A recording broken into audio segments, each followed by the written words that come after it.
4, and we are.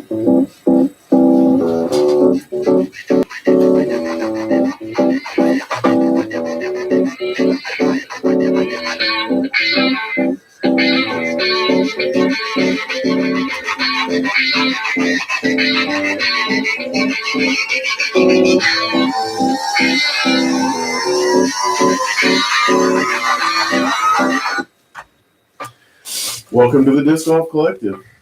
This week we have Marshall Eippert. You're in school for to be a DO, I believe. Be a doctor? Yeah. That's the biggest reason I wanted to have you on the podcast. I'm not gonna lie. I mean, I love that you disc golf, but He needs help.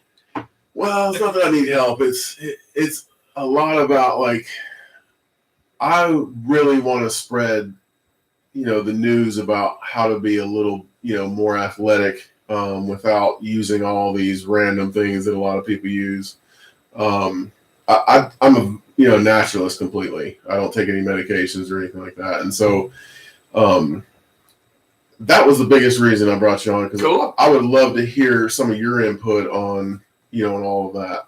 Yeah, sure. But since it's a disc golf podcast, we're going to start with how long have you been playing disc golf? I started September of 2017, so it's been a little over 3 years. Okay. Yeah, so I played baseball before that. Nice. How long did you play baseball? I started playing baseball when I was as young as I can remember. I mean, I was probably I 5 can or tell. 6. Right? Yeah, I played my whole life. I played some in high school. Yeah, and then that's my Nice. college. My college stadium, which was at Wittenberg in Springfield, Ohio. Awesome. So it's a really beautiful place to play baseball, and I was fortunate enough to be able to do that for 2 years. I actually That is gorgeous. Yeah. Wow.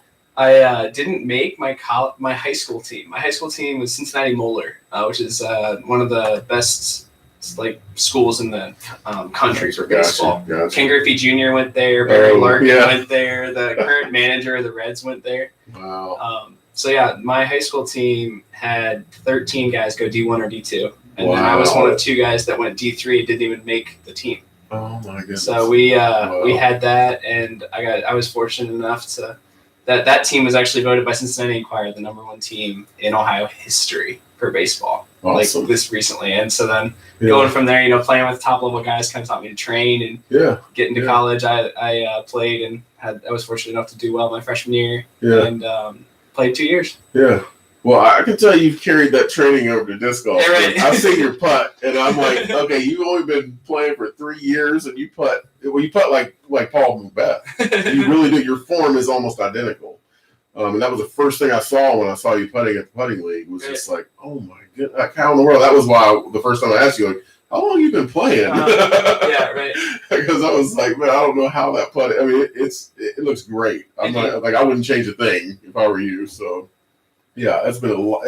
It's a lot of fun to watch, and then we kind of watched a little bit of your round that you recently recorded. Yeah. And your drive doesn't look that bad either. Yeah, I'm gonna bet it goes further than mine.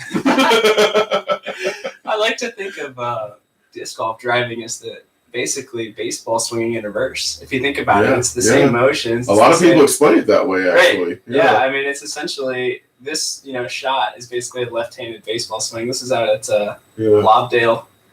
In Columbus. That was an approach shot, probably about 300 feet with a pyro. Nice. But yeah, so I like to sit there and break down form, watch it in slow motion, and I'm definitely passionate about making adjustments to it to make it more, biomechanically sound and more efficient. Absolutely. So, I love that. Yeah, for sure. That's awesome. All right. Well, what do you think about the current normal throw, that kind of X step into the, reach back and all that? I mean, does that seem mechanically sound? Yeah, right. I mean, I think the biggest thing with it is timing. So peaking your reach back with the planning of your front foot, and then getting that linear into rotational. That's what we always talked about in baseball. So now as you load back, you then to be able to translate that momentum forward and then plant and rotate around it. So it's like, a hit and plant and spin, hit, plant and spin. So when you see beginners constantly coming forward, when you see beginners coming forward and then they walk through the shot, as they walk through the shot, that's all wasted energy. Realistically, if you watch pros, they never come off the front of the tee pad. Right. Yeah. Well, except for James. Well, yeah, right. Unless they have way too much. Yeah, no. But I'm not gonna like keep throwing so far. I'm just like, yeah, you just keep throwing as far as you do, keep coming off those tee pads. I think he would need at least a 20-foot tee pad to not come off of it. Like, and you need the end of the tee pad to be at least 5 feet back from the end of the tee pad. You know, like a line there where he needs to stop and then continue through. Yeah. But I don't know. We've talked a couple of times on this podcast about tee pads and I mean, from a doctor's view, I mean, do you feel like it would be safer if they were bigger? That's a good question. I think level is probably more important than bigger. I mean, I look at what about surface? I was thinking about that the other day. I think too much friction between your foot and the tee pad is not good for your knee. Right. So I guess I would say maybe like turf. Yeah. I want to preface this with I'm a second-year medical student, and none of this should be taken for anything more than an opinion. We don't give medical opinion on this. We're just talking, people to people, and definitely, there's no medical advice being given. Yeah, turf I think is probably my favorite to throw off of because I think mine too. It's a good mix. The least after. Right. I know that, and it's also a little forgiving on the knee. I mean, the concrete is so stiff, and I mean, rubber I've played on gets really slick. I hate rubber. Right. I really busted my butt one time. Right. With rubber. It's not good. No. And especially when it gets like this time of year when it's been rained on for months at a time and it just gets super moldy. Right. It's dangerous. Yeah. I almost have to go out and like rough them up with a sander or like something, a grinder or something. Yeah. That's good to know. I think personally, I think that there should be a standard of tee pad, not for normal tournaments and all that, but for the professional level, I really feel like, I mean, most, professionals are running from behind the tee pad. That's kind of a problem. Like they're going to get injured doing that. I've been waiting for, James Conrad to come up. He's going to come up with an injury from all those falls he's taken, and not, from the fall, from the repetitive fall. Right. You know what I mean? Chronic stress. Absolutely. Sure. And it's going to happen. It's a matter of time. And I think I love the idea of having, a line for the end of the tee pad with at least 2 or 3 feet at the least, especially with, Conrad going so far past. I've seen multiple people go, past us, then you had Kevin Jones, wipe out. I mean, that could have really hurt his knee. I thought for sure he was getting up from with the knee. That was a scary one. That was an ACL all day. That was you know what I mean? One.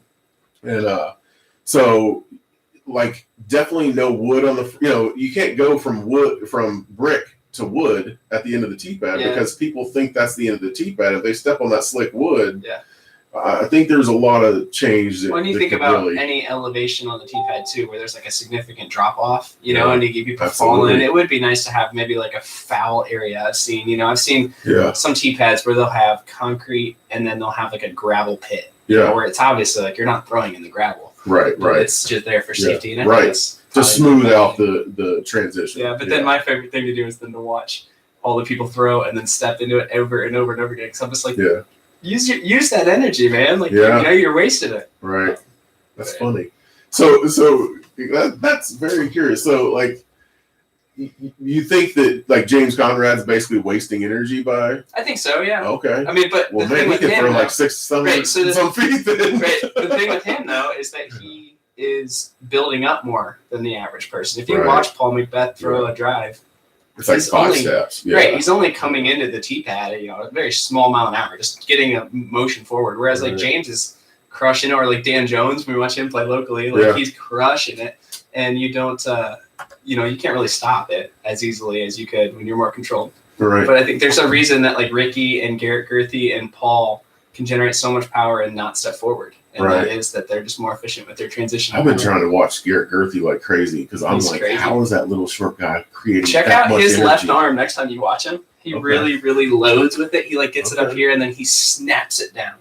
And he actually generates shoulder power I've never even noticed torque that. with his left arm. And he'll snap it real close to his body. So he's getting a lot of upper body torque. He gets upper and lower. Okay. Right. Yeah. Interesting. Yeah, I've been watching it forever. Like, where is he getting that from? And then it's the whole like figure skating thing where the closer your mass is. I definitely understand that part. Right. So I didn't realize he was snapping down. Yeah, I've never even looked at his left arm. Yeah, That's check funny. it out next time. Yeah. That's too funny. Awesome. So 3 years, have you played any major tournaments? Yeah, when I got into it, I started right out like playing tournaments. I didn't really mess around. It's not my personality to go half, into anything. It's really like full on. So I jumped right into local C tiers. Thought I was good, got crushed. I mean, like starting out at like the intermediate level, just getting buried. Yeah. I think my first round. Well, you went way better than me. I went novice first tournament. I'm not gonna lie. First tournament novice, lost by 16 strokes to the last person. So you've never done it that bad, I bet. Yeah, I had my lowest round was at 822 at the beginning, and then I actually had a 791, and I misplayed the rules that same year. So I had one round under 800, which is like pretty sad. But so I moved up from there, and then I started in September, and then I basically said, okay, this is important to me, and I was in the Hazy, my sponsored Hazy Shade, and I was in their putting room. Like, I wasn't sponsored, obviously, at the time it just started. Yeah. But I was just in their putting room, like, all day, every day, in the off-season. Yeah. I was 5 minutes from the nearest Hazy Shade at my school. So I just take a quick drive over there and putt. And then we went to the Glass One Open that next year. And played. Awesome. And played. Yeah, I haven't been to that one yet. That's my dream. I played, basically, my buddy Steve Deason said, just play advanced, just go out there. And, even if you get crushed, there's something to learn from people who have done this longer than you and have played better than you. People who are better than you for a reason. So figure out what they're, better than you with, and then go work on that. Right. So for me, that was, okay, my forehand needs help, and I need to learn to control stabilities. And the Glass One Open wind out in Kansas is, 25, 30 miles an hour. So it's an experience. But I did that one. I actually went back the next year and played that one. I've played Severin Lang, which is an A tier, this past year, and I won that one in advanced, and then I won. Oh wow! Yeah, B tier. Third year you won an advanced. Right. Wow, that's crazy. And then I B tier the next weekend, so then I was like, okay, it's time to move up. Yeah. And then I played some open tournaments this past year and had a good time with it. Awesome. Wow. Yeah, so I've had some opportunities to take some trips and have a really good time. You've played a lot of tournaments. I was going to say, I have, you do know what am I at? Like Paul Macbeth came from 60, baseball. 67 in 3.5 years. Yes. Yeah, right. Way higher than me. Yeah, right. So 67 is a lot in 3 years. Nice. Yeah, that's great. Yeah, some definite wins in there. Love it.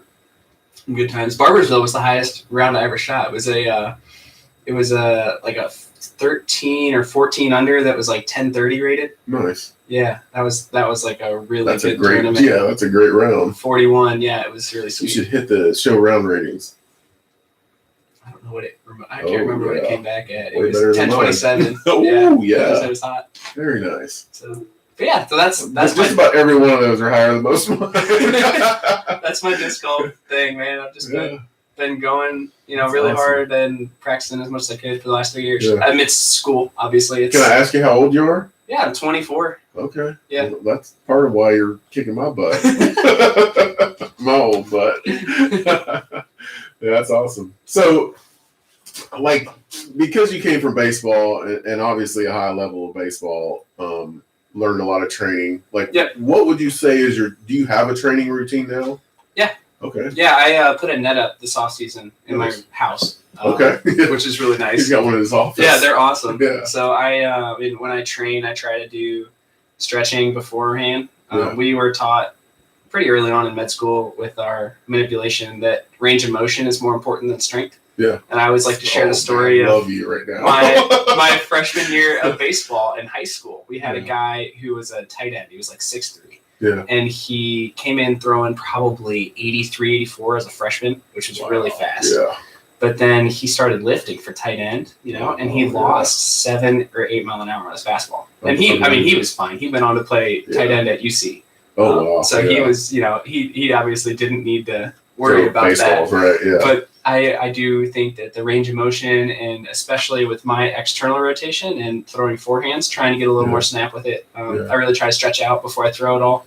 I tell people all the time from, a massage therapist point of view is that, like, if you don't have flexibility, something's going to tear. It's more important. And it will eventually. And if it hasn't yet, it will eventually. So, absolutely. I definitely agree with that one. Yeah, I think especially for disc golf where it's you like to think about just the physics of throwing a disc. If you have more of a reach back, or if you have more elastic potential in your body, you're going to be able to throw further rather than muscling the disc. Right. If you don't throw a disc with your you don't muscle a disc. You let the body throw well, the disc. disc. You can try muscling it. I did for, I don't know, 7-8 years. It doesn't work as well. No, I got about 300 feet. That was the best I could ever do. Right.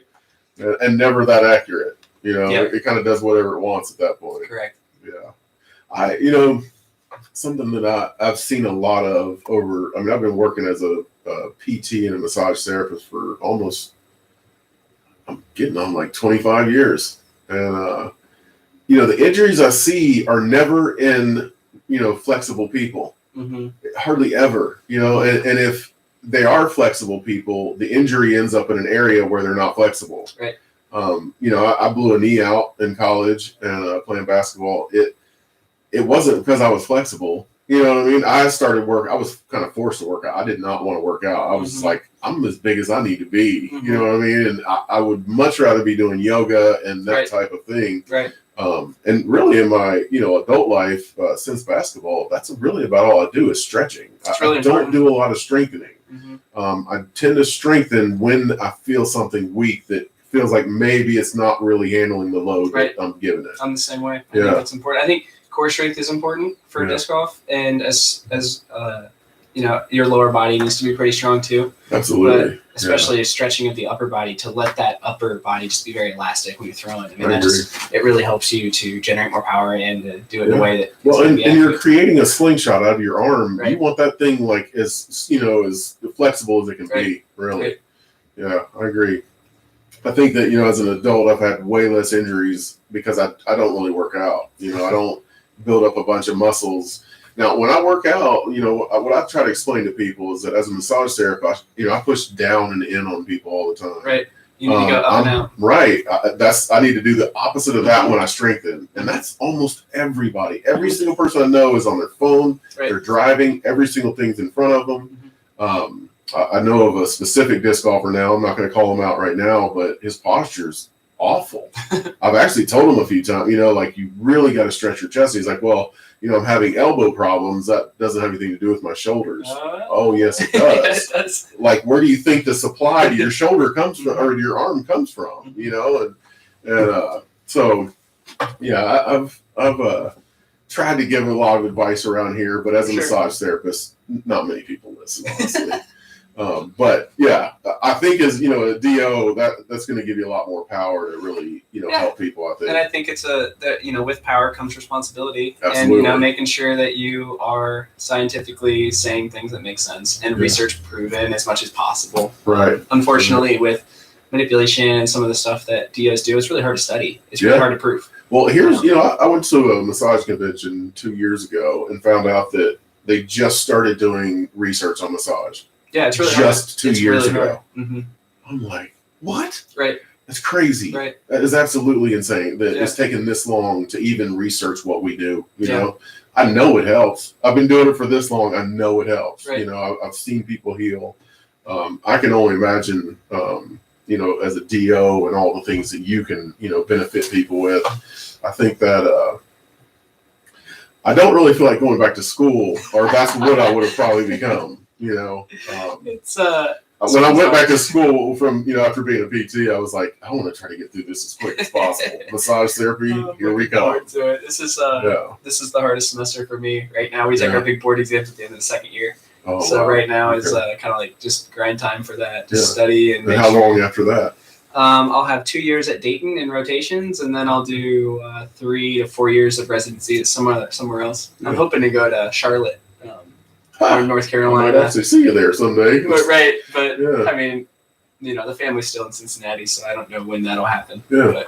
But, my son wants to go to Charlotte. There's a NASCAR Mechanics Institute there. Oh, that'd be cool. Yeah, he wants to do that. He races cars. He drags right now, so.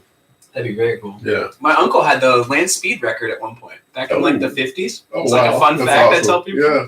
But he was into drag racing, and my mom grew up on a used car lot, so they all tinkered and raced and all that stuff. Yeah. Yeah, my son is really into that. He knows way more about cars really than I do. Right, me too. I love them. Yeah. They're great. That's awesome. We got any input over there, Jim? Any questions you want to ask him? Did you ever watch Vice Grip Garage? Vice Grip Garage? No, I don't think so. It's a guy that does resurrection of old cars that he finds in junkyards. That's my new obsession on YouTube right now. He has like 1 million views on his videos, and he will take a car that's been parked for 20 plus years and get it rolling and drive it home. 1,200 miles he drove one. That's amazing. Oh, wow. Yeah. All rusted out. He'll just get them back together well enough to drive them. It's pretty interesting. Really cool. Vice Grip Garage. Yeah. So you're from Kentucky. I'm from Cincinnati. Cincinnati. Yeah, Ohio. Yep. Okay. Mm-hmm.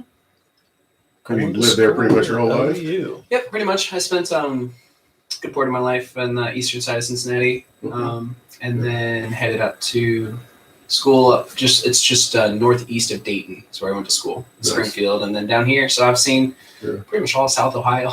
Pretty consistently, driving through in and out of places. Nice. Yeah, and it's cool to see the disc golf communities in the different locations too. To see the Springfield location was really a lot like Athens, where you have a small group of guys that are close knit, play a lot, and hang out with each other all the time, have a good time with each other outside of just playing. They do poker nights and stuff, and then Dayton and Cincinnati are bigger places, so you have like more cliques and you have more locations and people that play at this course, people that play at this course, and then everybody plays in the tournaments, so then you get to meet all the different people and go your separate ways again. It's been interesting to kind of see and compare between the now 3 or 4 different locations I've played pretty consistently. Yeah, I agree with that. I started in Washington in kind of a small town, not really a small town, but small city, Bremerton, Washington, at a course called NAD Park, NAD. I think it was like Naval Air Deployment or something like that. They had a big plane in the right as you pulled in the park. There's like some drastic differences no matter where you play. It seems like, and obviously the people are different, but even just the way the clubs and or non-clubs have formed and it's pretty amazing. Yeah. And I've seen successful and unsuccessful as well. For sure. And it's interesting too, going in, with COVID, I just read an article on UDisc that was the growth of the sport is like 200% over last year. And to see, so now you get tournaments filling like that, just instantly. Yeah. So now it's like minutes, literally. It almost brings up a bigger problem, which is like, how do we incentivize tournament directors to actually put these tournaments on? Because a lot of times they're running them at cost. They're not making much money on these really so there's not much of an incentive for people like Christy Moore in Columbus and Josh Terwilliger in Cincinnati. And I feel like when you're running a tournament, there should be allowance for the tournament director to make money. Right. I don't understand why there's not. It's not really fair. I think maybe there should be a limit to how much they make, but they should be making money. Right. I mean, I've never seen a tournament director that wasn't exhausted after a tournament. For sure. It's a lot of work. Hours. Especially big A tiers and stuff like that. I mean, it's hours and hours and hours. Yep. And, they have people that have done favors for them that I'm sure most of them would like to be able to pay that they can't because it just comes straight out of their pocket, And it'd be nice most tournament directors probably wouldn't even pocket the money that they did make and then pay all these people that have helped them, Right. And the people you see running them are a lot of times associated with the shops, right? Because somebody like Hazy Shade, when they put on a tournament, they're going to be able to vend out all the amps, which is then, if I give you $30 in Hazy Shade money, well, that only cost me $5 to $10, Right. So I'm making $20 on the AMs, and then the pros, you almost have to give money back to get, some sort of added cash. Right. But in the end, they're net positive on a tournament. Yeah. Whereas local tournament directors like Christy and Josh and some of these guys that run tournaments just out of the goodness of their heart to grow the sport, to get more events out there, they have a harder time doing it. Yeah. And I wish that we could sort of address that and figure out like a way to incentivize that and see if there's a way to do it. I agree. Most of the tournaments I like to run, I try to run like a charity event, right? Which it makes it kind of difficult when you go through the PDGA to run a charity event because maybe they don't charge fees for it or whatever, but I don't know that you draw more people just because it's a charity event, and then they have this whole payout that you have to do. So then there went your charity money, And I tend to, I hardly ever have open, divisions in my tournaments because I know I'm going to have to pay cash out to them. Right. And it's a charity. I want every, penny that I can possibly come up with to go to that charity. Right. And I get donations from discs, but as you see, my collection is vast. I usually, every tournament that I run, I just grab like a stack of new ones that I have on this. I have like a rack at my house, and I just grab a big stack of them. Like, yeah, these will do. And I don't, well, you're playing open. Like, if you had played, amateur your whole career for 11 years, you would have just as many discs on your wall. Right, which is part of the reason I did it. Because especially in a small place like Athens, I mean, you can compete as a 960 rated guy. You can compete in open. You can't in Washington. I'm finding out, even in Cincinnati, though, like, you can still play lower tier events and compete for last cash. And there's only one way to get better, and that's to do that. And there's not really a big advanced pool. There's not too many guys that really are between that 940 to 970 range that are playing consistently. A lot of those guys either play open or they play intermediate. The advanced pool is not very big until you get to Ledgestone and BG and some of the big ones, where then you get guys that are 980, 990, never accepted cash, and just want to go play in Worlds. Like one of my buddy Sean Goddard, I think, played in Worlds at 996 rated. Yeah. So like he's there was a guy this weekend at the Ice Bowl that I think he was 960 something, 965 maybe. Mm-hmm. He was almost rated higher than all the open players who played because he wants to go to AM. Right.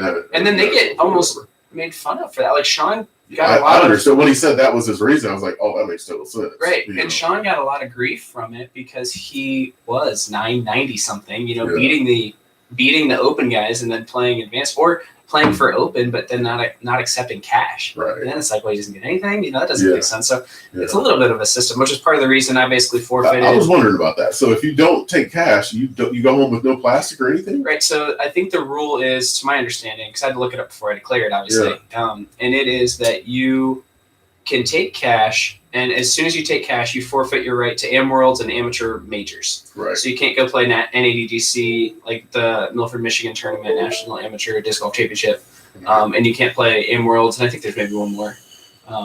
But then as you can still play any other event in amateur as long as you're under 970. So as soon as I hit 970, I can no longer register for any amateur tournament. But still, technically, I can still sign up for Ledgestone AMs. I can still sign up for Glassman Open AMs, even after taking cash as a professional, because it's not a major, and I've never been 970. Right. So there's if you get above 970 and you've taken cash, you have to basically tell the PDGA if you want to sign up for AM. You have to petition them to say, hey, I want to play AM. You had to get an attorney after you hit 970. It's seriously though. It's like it's a big thing, and hopefully by then you're not playing pro anyways. Right. You're not playing him anywhere at 970 anyways, but it just depends. Makes sense. Mm-hmm. Yeah, I don't have to worry about that at all. I just broke 900. Nice. I'm excited. Yeah. I figured you would have last year. You were killing it last year. I just don't perform well in the big situation. Not yet. Since I've been videotaping myself, it seems like I'm doing a lot better. I would agree.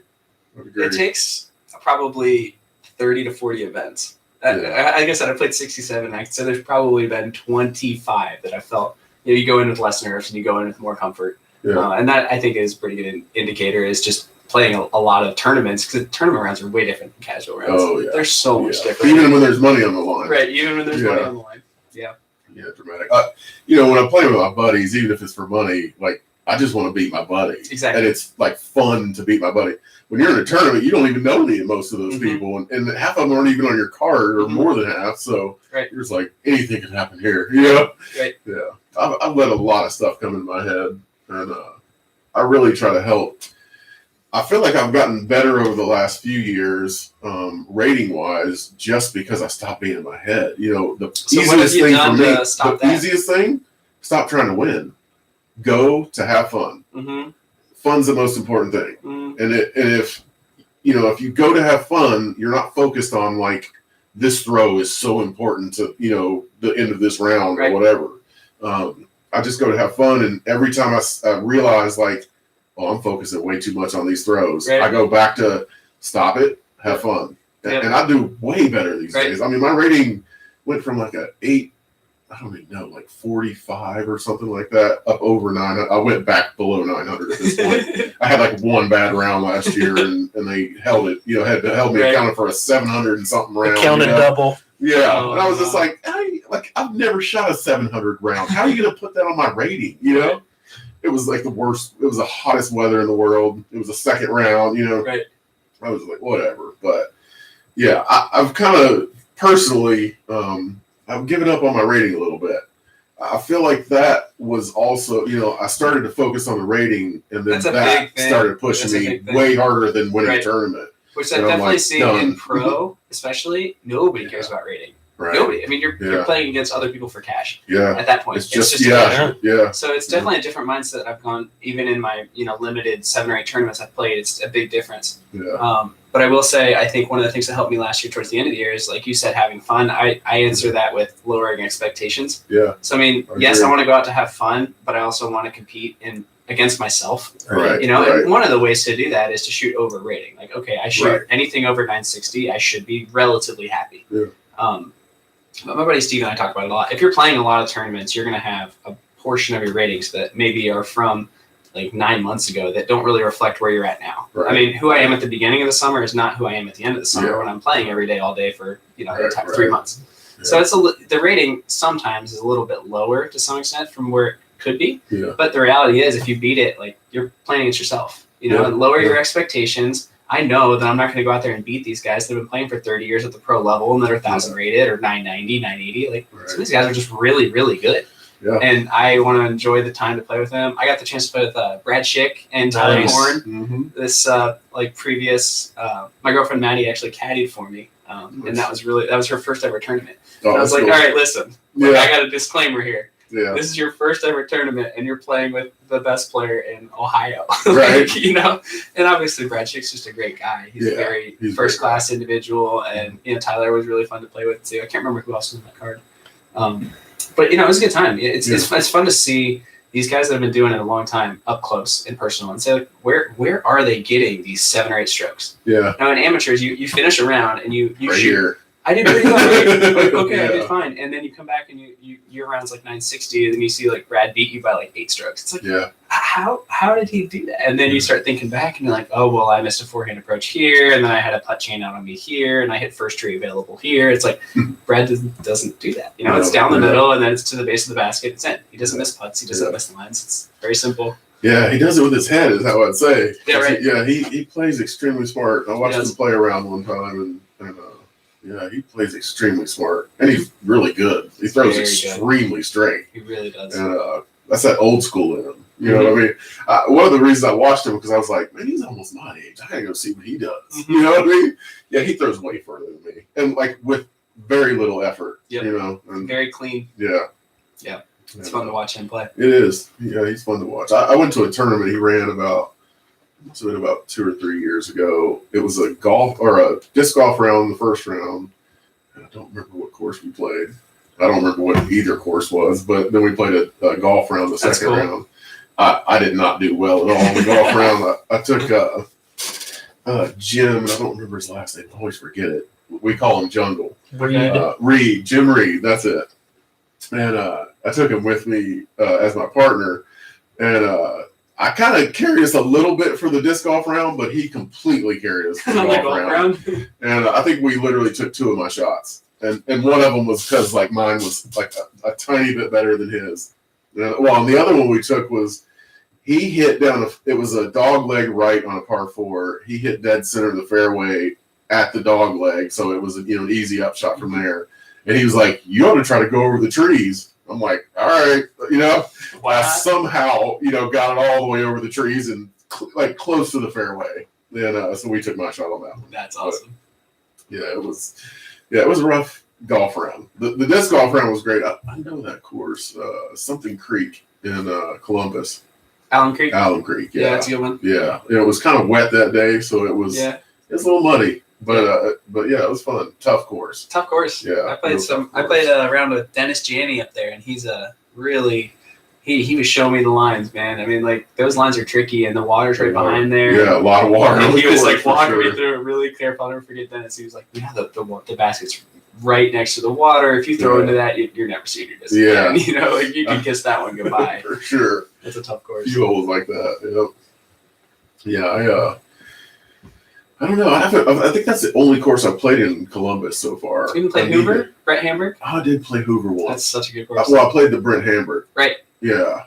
But I had like some local guys that I was kind of playing with. Yep. And they were playing some weird layout that I don't know if I could ever find it again, to be honest with you. That's the only time I was ever there. I was dropping my daughter off at the airport and stopped there. Good course. Yeah, I've seen a lot of video on it, and I definitely had to try it out to, just because I was there or whatever. Beautiful. I need to get back for sure. Mm-hmm. Yeah. I should probably hit up Jason Stewart. He would show me all the ropes for sure. For sure. You ever played up there, Jim? Nope.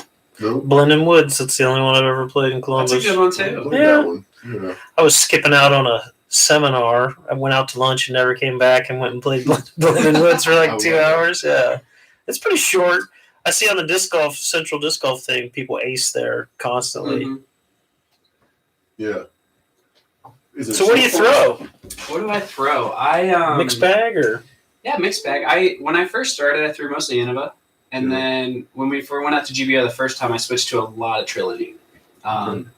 So at that point, I started with like my first ever ace was the Firebird, Champion Firebird. Nice. And then that was my first favorite disc. It's such a good disc. I still have it. I love orange one. Yeah. So then I threw T-Birds and Destroyers. I thought, just classic. And then I switched to Defenders and Felons and EMAC Truth and Verdicts and some of the other. I threw Cures and quite a few. I didn't like the Harp very much, but I did throw something similar. And then after coming back, my buddy Steve and I were like, what's the point as an amateur of throwing all one company? Why are you limiting yourself? So then I was like, I started expanding. And then I started throwing like what my friends threw, like figuring out what they enjoyed. So Sean threw the Pyro from Axiom Discs, and I was like, I really enjoy this overstable mid-range. Yeah. I figured out the Buzz and loved that. I bought a Zone when Paul moved to Discraft, and I've never had a Zone's been in my bag ever since. Okay. Just fantastic. And then I have not thrown a Zone yet. They're great. It's a Harp. Well, I'm a huge Pig fan, and I'm like, that's my mid and my putter. Yeah, there's similar to a Pig. And my driving putter. And the Pig's probably the closest to the Zone. But the Zone's still definitely a different disc. Yeah. But then this past year, before we went to North Carolina, I ordered a Comet because I just love the way Michael Johansson threw it. Okay. And that disc for me it's probably my favorite disc. I have a red Comet. I got. They're kind of understable, right?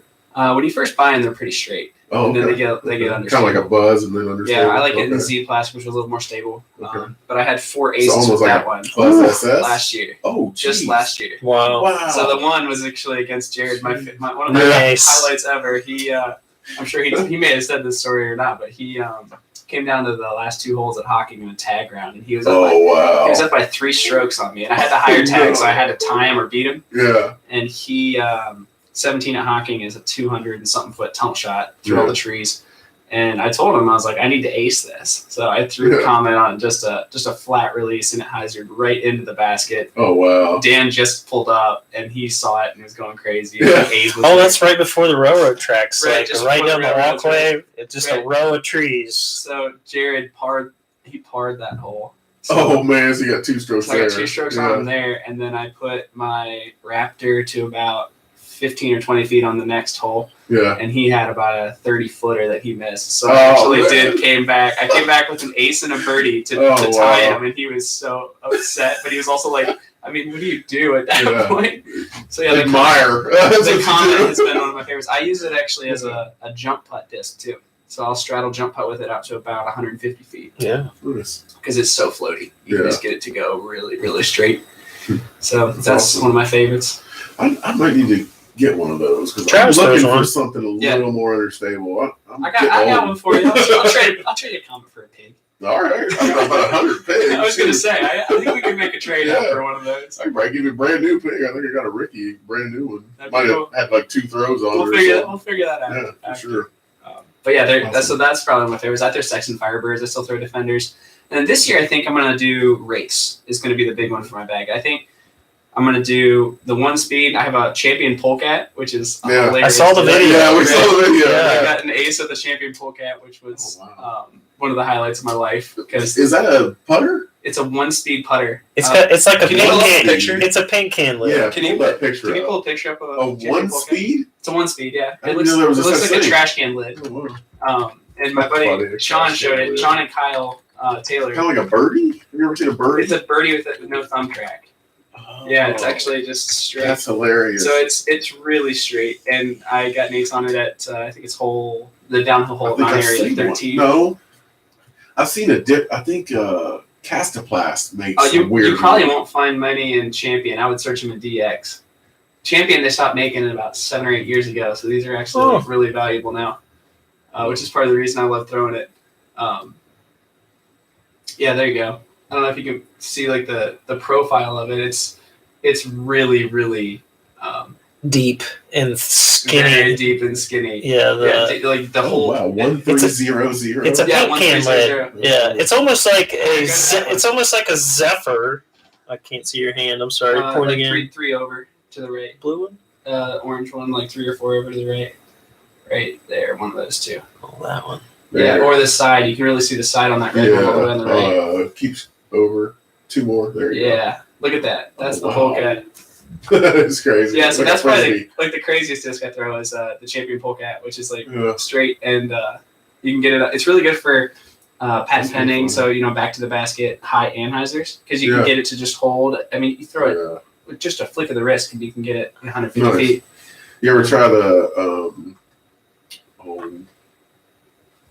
Palmer Best? It's got the overmold on it. I want to say the Nova? The Nova, Mm-hmm. right? Yeah. Those are great. I have a Tour Series Nova. I use that one for that patent pending. Those are nice, yeah. The polecat has significant more glide.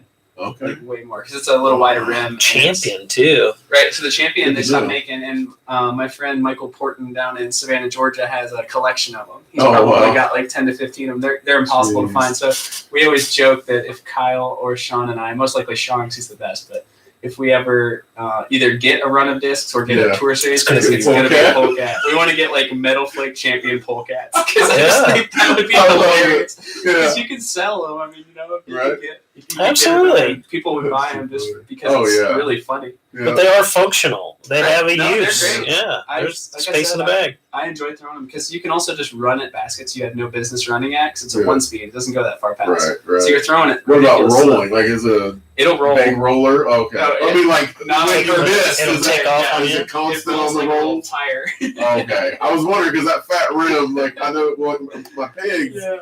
I'm real careful about those layups with pigs because they love just getting up on an edge and Sasquatch loves you throwing that pig. I know. I like throwing like a soft banger or something soft, to really get it to stop if you need it on the hillside or something. Right. I tend to break out my Nova if I'm really trying to get it to hang on because they don't hardly ever roll. Right, they just like flop over. There you go. The side of the polecat.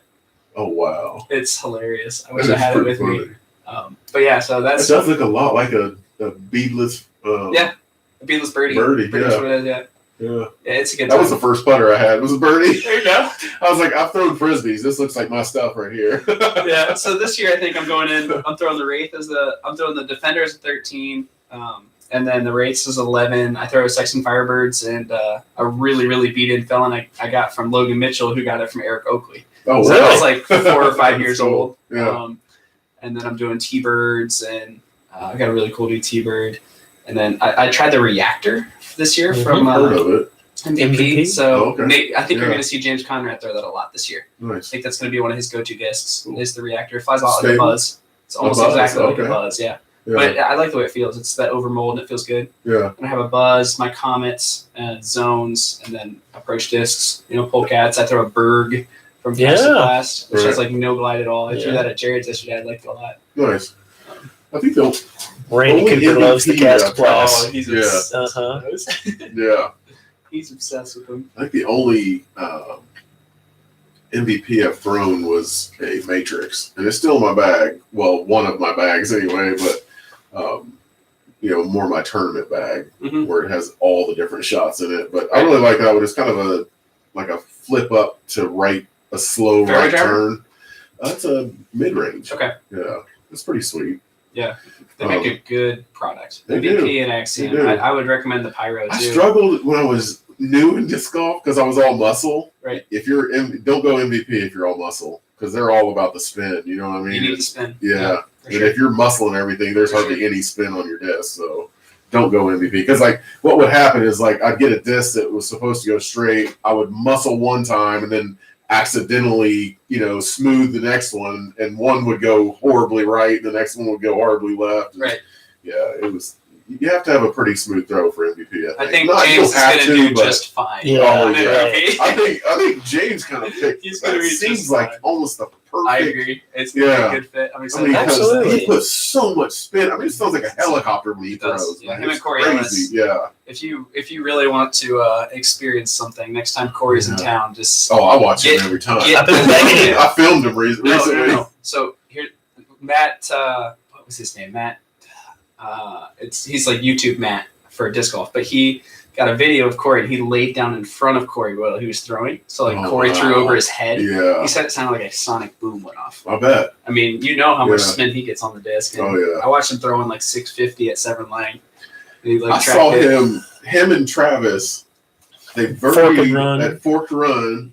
That's a 500-foot hole, and he just parked it. What was that? What hole is that? Hole 22. Out near the road, well, right by the entrance. That one was crazy. That one was 500. He threw it 515 feet on that one. But no, I saw him and Travis park the one that's down by the water over the hill on the rock. The group of rocks. Okay. What hole is that? I think maybe 15. Sound right? 16. It's right before the dam, right? No, it's 2 holes before the dam. It's 15, 14. Something like that. That's a good course. It's a 13 is the one that comes down toward the road. 14 goes all the way out. 15 is the first one that comes out. So it's the cornhole boards. Is it that one? Yes. Oh, that one. So he shot the gap right over the thing and ended up right by the basket. I've gotten that one once, and that was a really good experience. That's a good birdie. Because there's depth to the left. A lot of out of bounds. I mean, straight up depth. Yeah. Yes. I wouldn't even throw it for the bat. I was trying to get in the grass. We threw it in the wintertime, and I saw people go on the ice on the lake to get it back off. I think Dan Jones walked out on the ice to get a disc back because he cranked one out there. That's crazy. Yeah, this summer we went dipping in that lake in between rounds. It was so hot. I can't wait for that tournament to be there this summer. I'd really like to come back and play that. Yeah, the brass knuckles. Whatever. I mean, anything. Okay. I've never. Brass knuckles is a tough one. I think that's a double. You love that. Yeah, they set it up in the longest. It's the longest, hardest. You gotta go play and it's 24 holes. Yeah. Oh boy. All 24. Yeah. It's rough. And you camp out there. Yeah. That'd be cool. In the past, I don't know. I do love that about the Athens group, man. And the Marietta group. There's a lot of camping, a lot of just like opportunities to spend more time on the course. I think that's really cool. Yeah. We don't do that necessarily in Cincy because all the courses are within driving distance. Right. It's not quite the same experience as like a state park. Forked Run where you can just go and just be out there. You can just be on the course. Yeah. Gotta be so cool. I'm trying to think of that. Where did we stay at? I guess it was Forked Run. Must have been. Yeah. I know I've camped there once. I'm not much of a camper anymore. I need like an RV. You need a bigger car, that's for sure. If you're going to car camp with me all the time. I have a Suburban. I just sleep in the back of it. It's really comfortable. The short guy's got the Suburban. I got this little tiny hatchback. Yeah. I should probably own a Suburban, I guess. That's my dream job. As I said, I want to travel the country. I'm going to be living in a van, man. Yeah, right. And I'm kind of with you. That's definitely been my dream. It's funny you said Charlotte too, because that's one of the places I want to end up. Yeah, like 10 years from now, I'll just like be a team discraft doctor or something. Yeah. Just like. Well, here's something I would tell you to do is this is kind of how I tend to run things in my life. Is like if I have an aspiration to do something, I start looking up. Like if you want to be a team doctor for a company, talk to the company. Right. I mean, it's so easy with disc golf. You can just email the owner. It's wide open. It's so open. They're so friendly, you know what I mean? And say, hey, this is what I want to do. And, this is where I'm headed, in my education. Do you have any suggestions, that might get me closer to being your team doctor? Yeah. Because they'll probably say like, well, this is what we might want, you know what I mean? And then you're probably going to have to kind of, tweak your education just a little bit because Right. there's so many directions you can head. For sure. I think that might be your best That's bet. not a bad idea at all. Because it's almost a theoretical position that's not It even is, here yet. right? It's So you're almost making it up. So for sure. you can kind of give them ideas of what you could offer them, Right. and then they're going to come back with, well, this is what we would like to see. You Right. know? Yeah, it'd be interesting to see if it would be something that's through the companies or if it would be individual players or something. I really don't know what the model will be. Well, you definitely know that some of the players are already hiring that disc golf. some of the You mimic other sports. Look Right. at what football has done. Look at what golf does. Golf would be the real. You just take their plan, copy it, scratch out golf at disc golf. That would be really interesting, actually, to look up and see what golf does. I think golf is more because they have a lot more money. They're they do individual. Yeah, but it's trainers, individual. But what about their health care on the road? That's more what I'm concerned Right. about. Yeah. Like healthcare is, training is one part of it. The athletic training part of it is one of it. And I think that as a DO, trained in sports medicine, you could certainly be a very big importance in the training aspect. Right. But it wouldn't be exactly like what Seth Munksy's doing with Disc Golf Strong and all that stuff. Right. It would be taking care of these guys while they're on the road, taking care of them as they're traveling around the country. I mean, the disc golf community, even at especially at the highest level, is a traveling caravan. Yeah. I mean, it's not the circus, but it's kind of like the circus where all these guys are traveling together. They all know each other. They all interact. They all have their specific healthcare needs. Right. So it'd be interesting to try to address that population. And I really think that Ricky's bout with Lyme disease shows you that we're at a sport right now that it's needed. There's a price to be paid for something I would bring up. How many disc golfers, the big top 10 disc golfers, have been injured in the last 5 years? Like Beth's had back and knee problems. Simon's always struggling with that elbow. Simon's got elbow. Yep.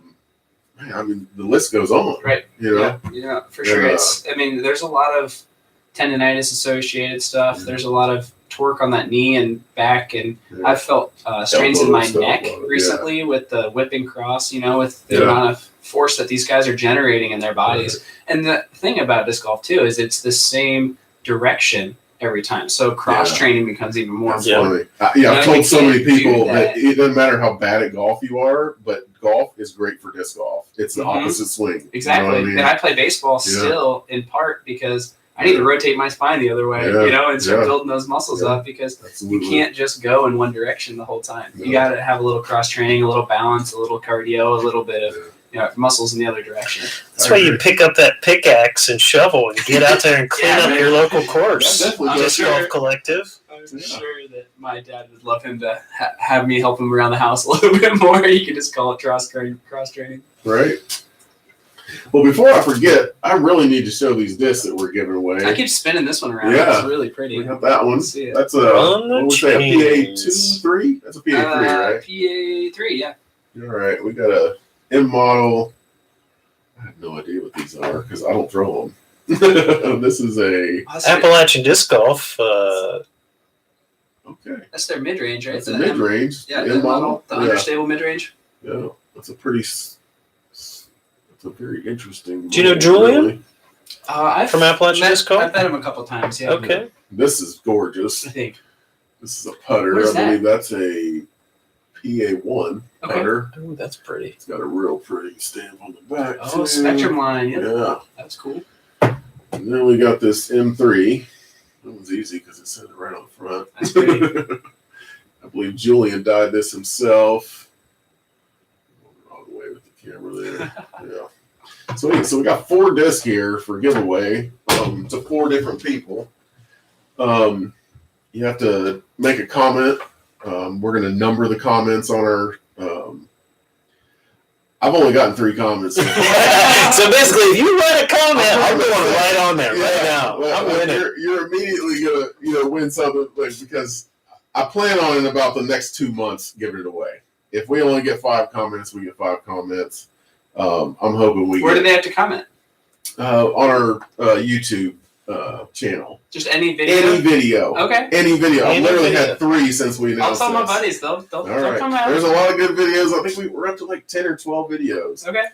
So just comment on any video, and I get a notification every time someone comments, and I've literally had 3. So definitely, make some comments, and please like and subscribe as well. For sure. We're not requiring that. We're kind of looking for some comments and some interest in the page at this point. Or the channel, I guess it's called. But yeah, please like and subscribe, all that. Is there anything else you wanted to? Are you headed anywhere soon?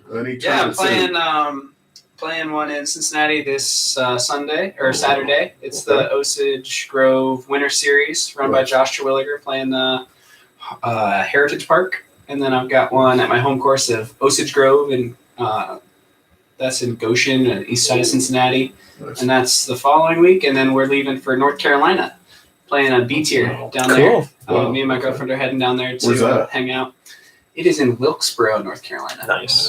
Yeah. So, and then I wanted to play the Pittsburgh event that my buddy Jacob Johnson's running, but I have a test that following weekend and need to, pass the test because there's such thing as school, unfortunately. But yeah, so I still might do Shamrock Doubles, which is the Hazy Shade team fundraiser event that weekend, and then try to register from stuff. It's hard to register now. Yeah, you better be ready, ready to click go. Right. But yeah, I'm trying to keep my tournaments kind of going. Nice.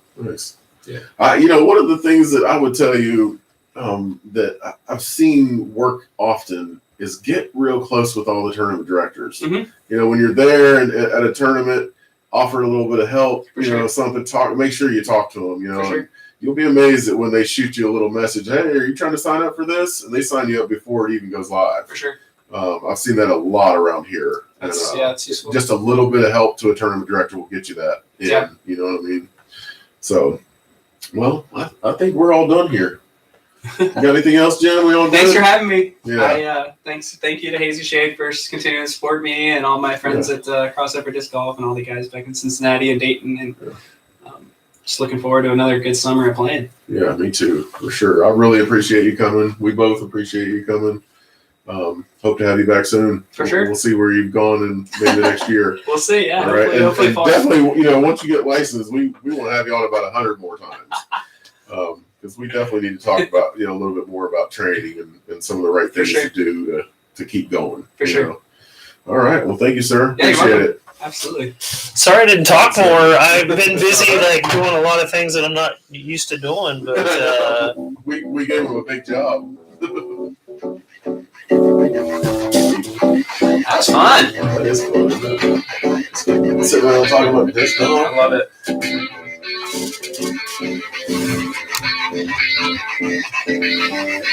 Oh.